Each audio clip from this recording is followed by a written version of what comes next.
Apple just finished their all virtual WWDC event for the second year running, so let's go over some of the things that were discussed.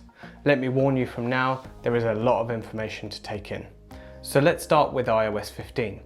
Apple have improved the FaceTime app in a few different ways. They started with voice isolation. This blocks out any background noise to ensure you are heard clearly. Also, with the new tile positioning, the sound comes from where the direction the person is sat. The other improvement is the complete opposite, and the app switches to a wide spectrum and picks up all the audio in the room. So depending on what you need, you can choose the one that suits you.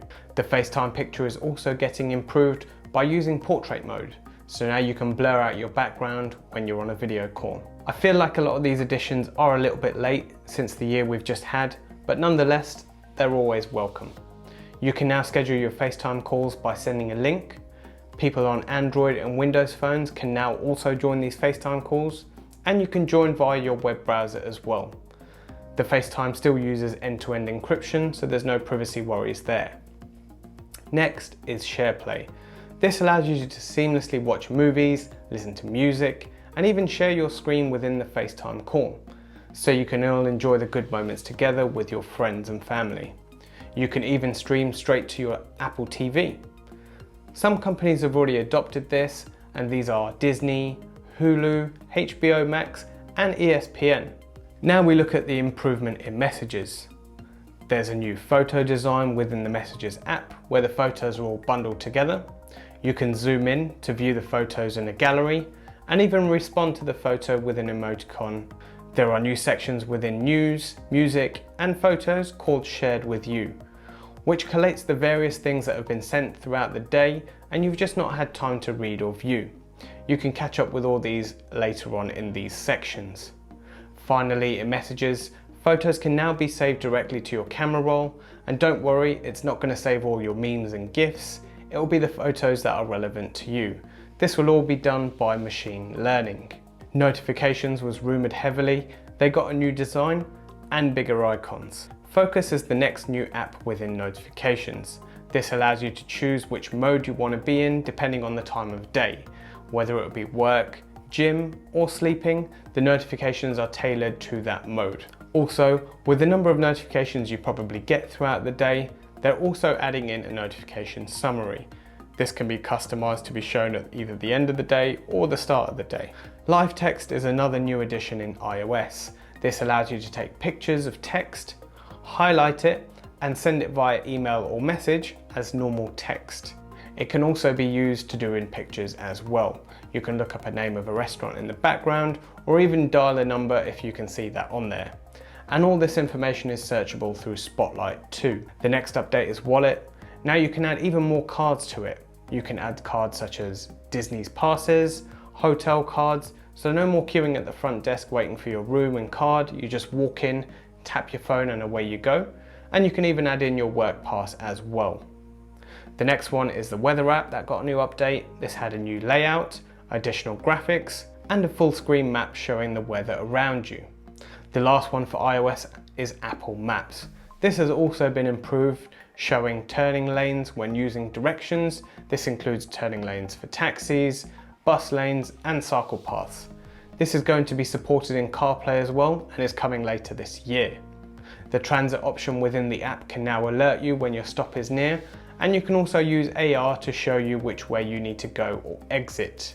The next thing to get an update is Apple AirPods. You can now use the AirPods to boost your conversation you are having by turning up the volume and also zoning out the ambient sound around you. So for those of you who are finding it difficult when people are speaking, this is definitely for you. There are also notification announcements, so you get notified when you get the more important messages, for example when your food is delivered. And finally, improved within Find My. You can now use the Find My app to locate your AirPods, similar tech that they've used in the AirTags, and it also pings you when you've left one AirPod behind. Now I know a lot of us are definitely going to find that one useful. The iPadOS got a few updates with widgets coming to the iPad. You can now take advantage of the bigger widgets with the screen size. The app library is also coming to the iPad. This is built directly onto the iPad dock. Along with this, the iPad has improved multitasking, Now you can just swipe down and choose whether you want a split screen or slider. Quick Note is a new addition to the iPad as well. You just swipe up from the bottom left and you're presented with a small note. You can either type the message out that you're looking to type, or you can just use your Apple Pencil to write it down. Translate is also coming to the iPad, so you can use it to translate into any language instantly, and in some cases automatically. And then finally, for the iPad, you have Swift Playground. This is now allowing you to build your apps directly on the iPad itself. Privacy has and always been a big one for Apple. Now they're including options to turn off tracking from within your emails. This stops the mail from sending the time you opened your email, your IP address, and your location. There is also a privacy report that will show you how your apps treat your data and what third-party domains it contacts. Siri will now also process more and more on the device rather than needing to connect to the internet. This cuts down on unwanted audio recording.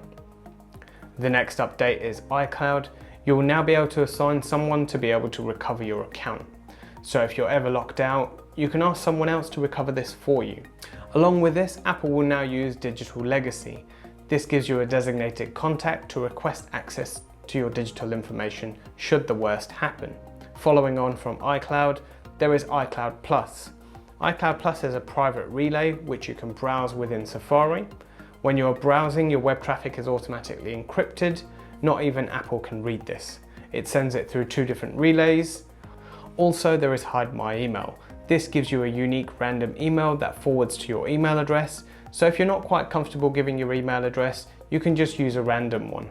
This can also be deleted or disabled at a later point. This is all included within the same price. The final thing that is included is HomeKit Secure Video. This allows you to add an unlimited number of cameras to secure your home. Now let's talk health. There are 3 new features coming to the Health app. The first one is mobility. This measures your walk and balance to see if you're at risk of a fall. The second one is labs. This allows you to see full details of any lab tests and what they mean. And the third one is trends. This evaluates the data in the app and alerts you if any trends are on the increase or decrease. You can now share your data securely directly with your healthcare provider. And finally, you're able to actually share your health data with your family if required. And all the 3 features I mentioned above are also available with them as well. Next is WatchOS. There were some updates, but nothing too much. I expect there to be some more later this year, hopefully. There are some new features around your sleep. Your watch will now track your respiratory rate and again alert you if anything changes. There is also a Mindful app, which is similar to the Breathe app. It allows you to take a moment to reflect. On the Fitness app, Tai Chi is now also an option for a workout within Apple Fitness. You can use portrait images on your Apple Watch face, and photos now include memories and highlights. And finally, you can now send gifts on your Apple Watch. Apple HomeKit, there's a few updates here as well. You can now use your phone to unlock your door, ask Siri to play something on your TV. You can now use your HomePod Mini as a speaker for your TV as well. The big things is now Siri is coming to third-party devices, which is coming later this year. It'll be interesting to see what third-party devices actually take this up. Next, let's talk macOS. And the new California landmark for this macOS is, drumroll please, Monterey. All the features I've mentioned above will be available, such as FaceTime, SharePlay, Focus and notifications. One of the major updates coming this year is universal control. Now what this allows you to do is put your iPad next to your Mac and you can control your iPad using your MacBook's trackpad. But it doesn't stop there. If you have an iMac as well, you can add that into the mix as well. So you can now control 3 devices with 1 trackpad. You can also seamlessly drag and drop files between these devices too. You also have a new look Safari with a new tab design. This allows you to organize your tab into groups rather than having hundreds of tabs opened at once. And all this works seamlessly as well, so you can continue browsing on your iPad or your iPhone. And now also your Safari extensions can be installed on your iPad and iPhone as well. All of this information above, the major release for the public beta is coming in July, and the rest will be available in autumn or fall wherever you are in the world. So what features are you most excited about? I was really hoping to see something around the MacBook Pro, However, most rumours are pointing to the second half of this year, so I'm really looking forward to that. There are rumours of Apple removing the touch bar and replacing it with function keys, more additional ports including an SD card reader, possibly a HDMI, and finally reintroducing the MagSafe charger. I don't usually cover rumours, so there's a little sneak peek if it's not something you've already heard. If you found this video useful, show me some love and hit that like button and subscribe for more weekly videos. For now, this is Inside Wire, and I'll see you in the next one.